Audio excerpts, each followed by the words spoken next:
নমস্কাৰ জনালোঁ সকলোলৈ। আজি মই অলপমান চাউথৰ পৰা ঘূৰি আহোঁ বুলি ভাবিছোঁ। আজি যিহেতু কলেজ বন্ধ আছে, সেইকাৰণে মই ভাবিলোঁ অলপ ইডলি সম্বৰ বনাওঁ। আৰু সেইখিনি বনালোঁ মই।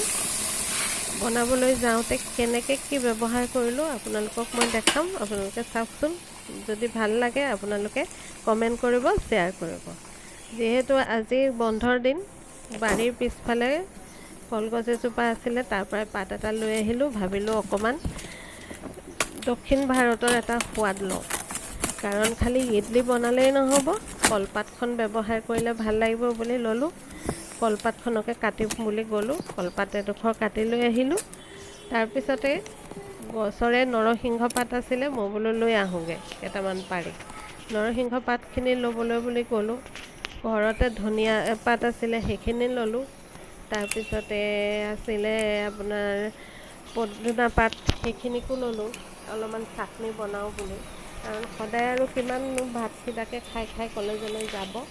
কালি ৰাতিয়েই মানুহজনক ক'লোঁ অলপমান মাটিমাহ লৈ আহিবাচোন। তেওঁ মাটিমাহ অলপমান লৈ আহিলে। অলপমান চাউল আৰু মাটিমাহ ধুই থলোঁ। আকৌ মই পদিনা পাতখিনি চাফা কৰি ল'লোঁ, ধনিয়া পাত চাফা কৰি ল'লোঁ চাটনি বনাম বুলি। ৰাতিপুৱা শোৱাৰ পৰা উঠিয়েই 5টা বজাত মই এই গোটেইখিনি মিক্সিত গুড়া কৰি ল'লোঁ। মই চাউলখিনি আৰু মাটিমাহখিনি মই ধুনীয়াকৈ পেষ্ট কৰি ল'লোঁ। লৈ পেলাই বোলো নাই, আগতে সম্বৰখিনি বনাই লওঁ। সম্বৰখিনি এইফালে বহাই দিছোঁ, বহাই আনফালে মই বোলো ধনিয়াৰ পাতখিনি, নৰসিংহ পাত আৰু পদিনা পাত দি চাটনিখিনি মিক্সিত দি বনাওঁ, কাৰণ 10টা বাজিলেতো খাবই লাগিব। তাৰপিছতেই মই বোলো নাই, এতিয়া সম্বৰটো ফুৰণটো মাৰি লওঁ। সেই ফুৰণ মাৰিবলৈ বুলি কেৰাহীটোতে ল'লোঁ, আৰু মোক ভিডিঅ' কৰি দিয়া মানুহ কোনো নাই। গতিকে আৰু নিজে নিজে এহাতে তেলৰ চিচিটো লৈছোঁ, আনহাতে মোবাইলটো লৈছোঁ। তেনেদৰেই মই বনাই গৈছোঁ। এতিয়া দেখিছোঁ নাই, তেলখিনি গৰম হৈ আহিছে। ধুমধামকৈ বোলো নাই, সৰিয়হ কেইটামান ঢালি দিব লাগিল। সৰিয়হখিনি দি পেলাই মই ফুৰণটো মাৰি দিম বুলি লৈ ল'লোঁ সৰিয়হ, আৰু দিলোঁ ঢালি।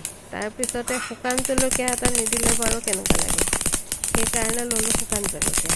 বোলো নাই, শুকান জলকীয়াটো দি দিওঁ, তেতিয়া এটা ধুনীয়া এটা গোন্ধ আহিব। সম্ভাৰটোত যদি শুকান জলকীয়াৰ জালটো নাকত নেলাগেই, তেনেহ'লে দালিখননো কি বনাম, হয়নে? সেইকাৰণে বোলো নাই, শুকান জলকীয়া এটাও দি দিলোঁ। এতিয়া ভাবিছোঁ নাই, এইখিনি সম্ভাৰটোত দিম, দি পেলাই আৰু ইডলিকেইটা বনাম। ইডলিকেইটা বনালে আৰু ধুমধাম সকলোকে খাবলৈ দি দিম। ইফালে ছোৱালীৰো ভোক লাগি আহিছে, শহুৰ দেউতাৰো ভোক লাগিছে, সকলোকে দিব লাগিব খাবলৈ। সেইকাৰণে মই সেইখিনি বনাই লৈ পেলাই তাৰপিছত ইডলিখিনি ধুমধাম বহাই দিম আৰু হৈ যাব। এই চাওকচোন কেনেকুৱা লাগিছে, ভাল লাগিছেনে দেখি, কেনেকুৱা লাগিছে আপোনালোকৰ?